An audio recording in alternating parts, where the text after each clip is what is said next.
Nestled in the heart of the Dorset countryside lies the picturesque village of Tyneham.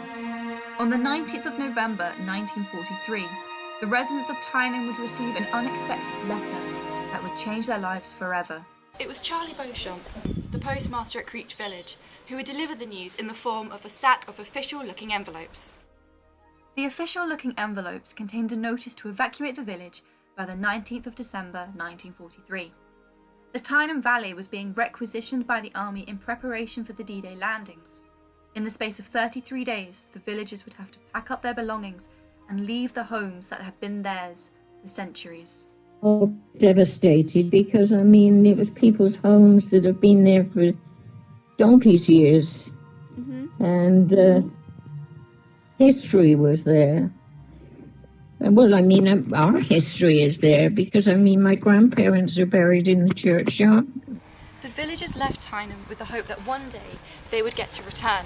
However, in 1947, the entire Tyneham Valley received a compulsory purchase order from the army. The people who had given up and left their homes in order to win the war to keep men free would now not be allowed to return. Now, Tyneham is a village frozen in time, a unique reminder of, as Rodney Legg puts it, a symbolic loss. Tyneham has not been without its fair share of political action and controversies, from the Tyneham Action Group to the Dorset County magazine. However, what I am most interested in is how the memory of Tyneham and the events of the past 70 years have had an impact on how it is remembered and its identity.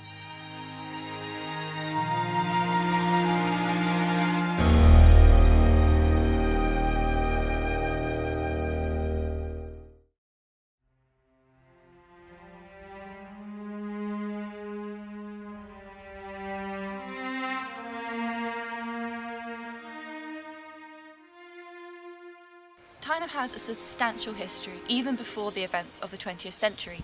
It is mentioned in the Domesday Book under the name of Tyneham. There is a vast archaeological record here, including Bronze Age artefacts and human remains discovered in a mound near the church.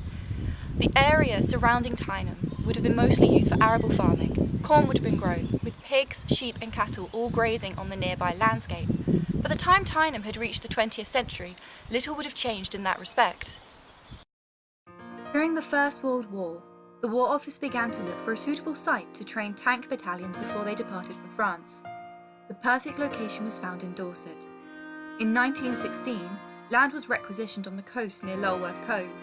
Tyneham was not 2 miles away, and, as the war progressed, the villagers would have become increasingly aware of the sound of shelling resounding through the nearby hills, ignorant to the fact that within the next 30 years, the army would soon be expanding their training facilities into their valley.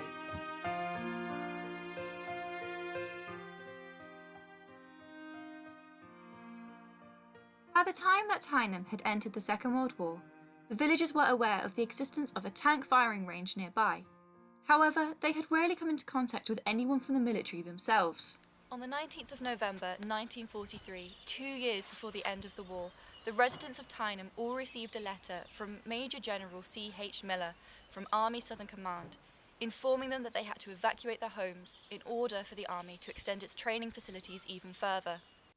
It is regretted that, in the national interest, it is necessary to move you from your homes.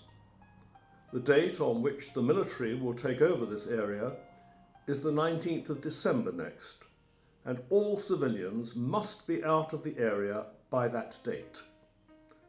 The government appreciate that this is no small sacrifice which you are asked to make, but they are sure that you will give this further help towards winning the war with a good heart. The evacuation of Tyneham took place under official secrecy, with the assumption that the villagers would one day get to return home. The residents of Tyneham were relocated to towns and villages across Dorset, including Corfe Castle, Wareham and Weymouth. It was to be a harrowing experience for all those involved. Now the majority of the villagers who had lived in Tyneham at that time are sadly no longer with us. However, I was lucky enough to be given the opportunity to talk to Peggy Reed, originally Peggy Holland, who had lived in Tyneham as a young child until the late 1930s. Well, I first went to Tyneham when I was about 6 from Beer Regis, and we went to Boltington Cottages. When you heard about the evacuation, how did you feel about that? Oh, devastated, because I mean, it was people's homes that have been there for donkey's years, and history was there. Well, I mean, our history is there, because I mean, my grandparents are buried in the churchyard.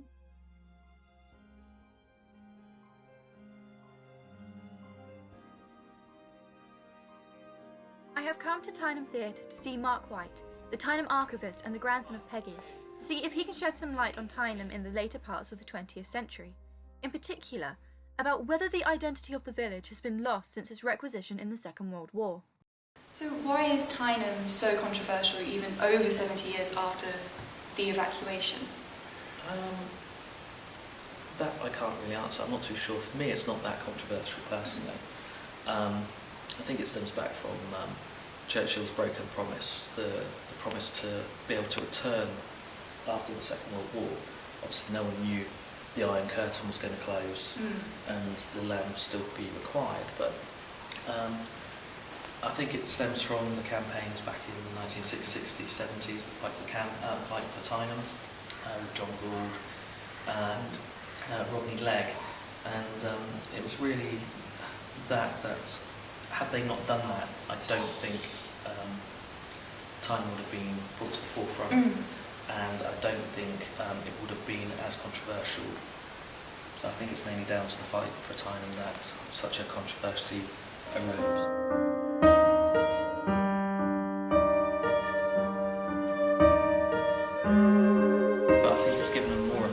Personally, more of an identity. When I speak to local people for the first time and meet them, and they find out that my family are from Tyneham, it's like a shock and awe. Really, your family are from Tyneham? That's great. What was it like? And so I don't think they.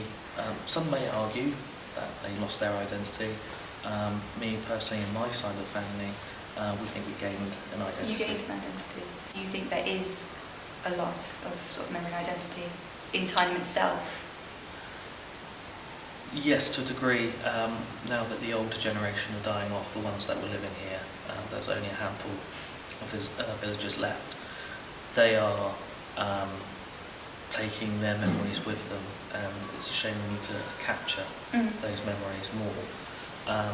So, to a certain degree, the stories, some of the history, some of the personal stories, that identity will be lost.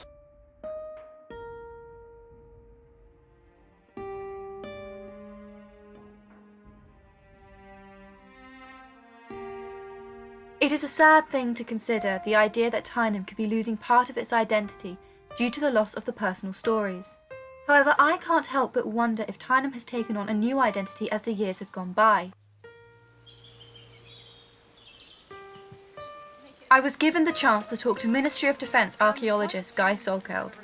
Over the course of our conversation, I began to realise that a new identity had begun to emerge. What about as an archaeologist? How do you feel about Tyneham? What do you feel about what's happened to it? Well, it's a really strange place, isn't it? In some ways it's unique, and in other ways it's not unique. I think you can take wider conservation approaches, so you could have a look and see what the National Trust do, for instance. Historic England, their conservation principles. And Tyneham is a sort of place that you can walk around and see how it's been done here and how that compares with how it would be done in other places. You can see, for instance, in some of the structures, I mean, they're clearly ruins, but they're in a sort of stasis, aren't they?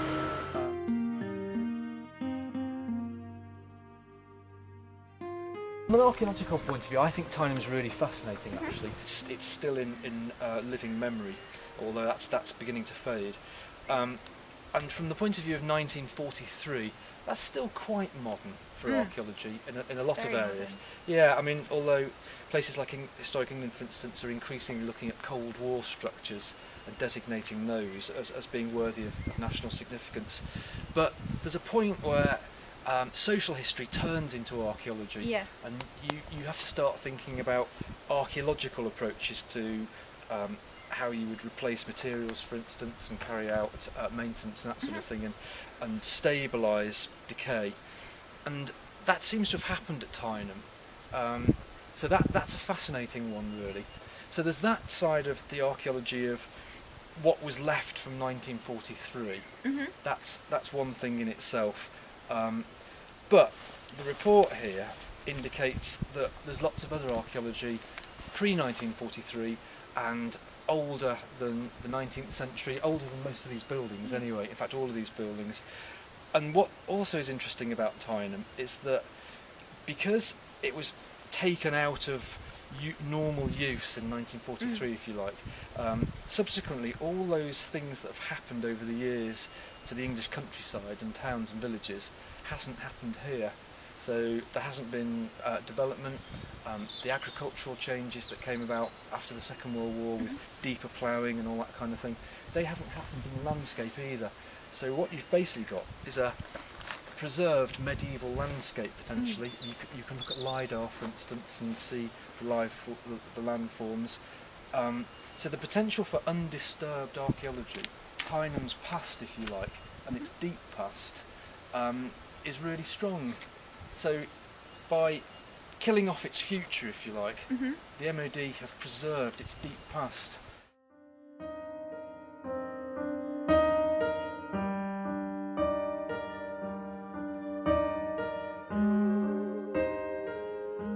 It is a very interesting thought that the identity of Tyneham has changed over time, from that of a small English country village near the Jurassic coast to an archaeological haven yet to be examined.